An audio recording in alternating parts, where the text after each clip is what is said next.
Hey guys, welcome back to my channel. Thank you so much for liking my videos and subscribing and hitting bell notifications and just overall all of your support. I really appreciate it. So today's just going to be a really quick video. I just wanted to hop on here and talk about the 5 love languages and why it's so important for you to know your love language as well as the people that you're in relationship with.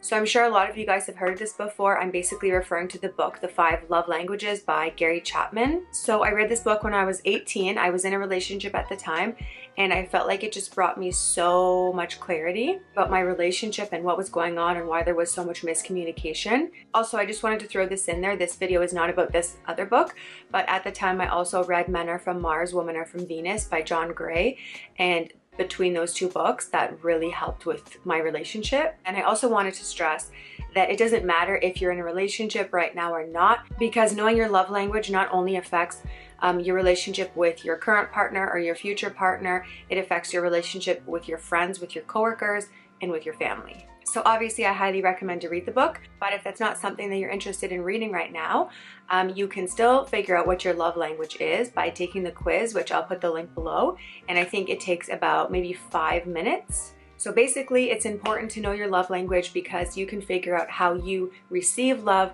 and also how you give love, and then why there are miscommunications. Because you could be loving someone in a way that they don't know how to receive it, therefore they now feel unloved, and then you feel confused and unappreciated, and then that person that you're in relationship with is believing that they're doing so many things to express their love to you, but you're not receiving it, so you're feeling unappreciated and unloved. So I'm going to give you guys an example of this from the book and then an example of this in my life, and you can probably relate to it. But first I'm going to tell you guys what the 5 love languages actually are. So they are quality time, words of affirmation, affection, acts of service, and gifts.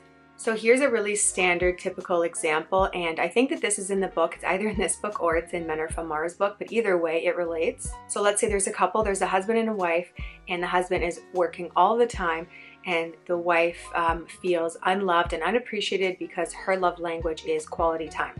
So maybe she expresses to her husband that she doesn't feel appreciated, she doesn't feel loved, etc. So he believes that he needs to provide more for her. So he ends up going to work for longer hours, working more, being away from the house even more, believing that he's there providing for her, being able to give her that lifestyle that she desires, showing her that he loves her from all the work that he's doing. And then now she is feeling even worse than she was before because, again, she's not seeing him even more and she feels even more neglected. But meanwhile, he's not aware, he's trying, and she's not aware that he is trying to show love, but it's just in a way that she doesn't receive it. And he doesn't know that the way that she wants to receive love is by spending that quality time. So this is very common, and you could see how this could happen with any of the love languages in relationships, like in a romantic relationship, in your friendship, family, coworkers, etc. You could really see how someone could be trying to express their love to you. You're not able to receive it. You're trying to express your love to them. They're not able to receive it, and you're both complaining to each other about how you're unappreciated, unloved, and there's no effort being made. So now I'm going to tell you guys my love languages and basically how that relates to the story that I'm about to tell. Okay, so I've taken the quiz multiple times, starting from when I was 18 years old until now, so that's like 9 years or something. And I always end up with the same love languages. Who knows, maybe it will change. But something to also pay attention to is your scores. So it's going to give you a little number beside each one for which one you value the most. And you can have ones that are almost tied. So for an example, I ranked like a 10 for my top one, a 9 for the one right under, and 8 for the one right under. So that basically means that those 3 are the most important to me, like they're almost tied. And then the last 2, I got a 2 and a 1. So that shows my priority to those love languages. Now, before I reveal my love languages, I just wanted to say, it doesn't mean that I don't appreciate or recognize the other love languages if someone gives them to me. It just means that without the most important ones, they won't mean as much to me, and I'll explain that. Okay, so the one I scored the highest with a 10 is quality time. So I really like to make sure I get to spend time with the people that I love. Right underneath is a 9 which is almost tied, for words of affirmation. So I really appreciate it if someone tells me that they appreciate me, or that they appreciate my work, or that I'm doing well, or they encourage me with their words.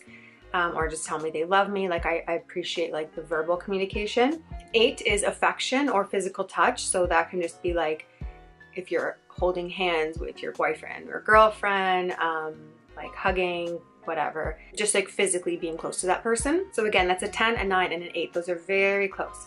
And then the last 2, I got a 2 for acts of service. So that could be someone helping me out by like running an errand for me or doing something for me. And then I got 1 as receiving gifts. So again, it doesn't mean that I don't appreciate acts of service and gifts, but it just means that if the other 3 are completely non-existent, then I still won't feel loved. And it's hard to understand everyone's love language. I know a lot of people that would just prefer acts of service and they just really appreciate when someone helps them out in any way. But even if we don't understand someone else's love language, it's still important for us to adjust the way that we show them love, because otherwise really our efforts are not going to be appreciated anyways unless we do it in a way that they receive it. So it's really about that give and take, and it's about that compromise. So again, I highly, highly, highly recommend to read the book and also to do the quiz to figure out what your love language is, but at least at minimum just to take the quiz to figure out what your love language is.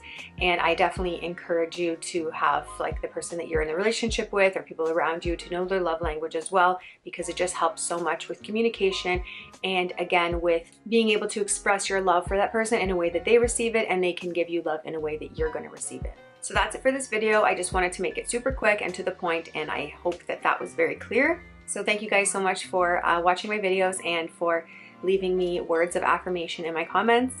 Just kidding. No, I'm actually just kidding. But also I wanted to say that that's a good point. I just wanted to say that there is a difference between words of affirmation and just trying to receive validation from other people, which is different. Anyways, thank you guys so much, and I will see you next week. Bye.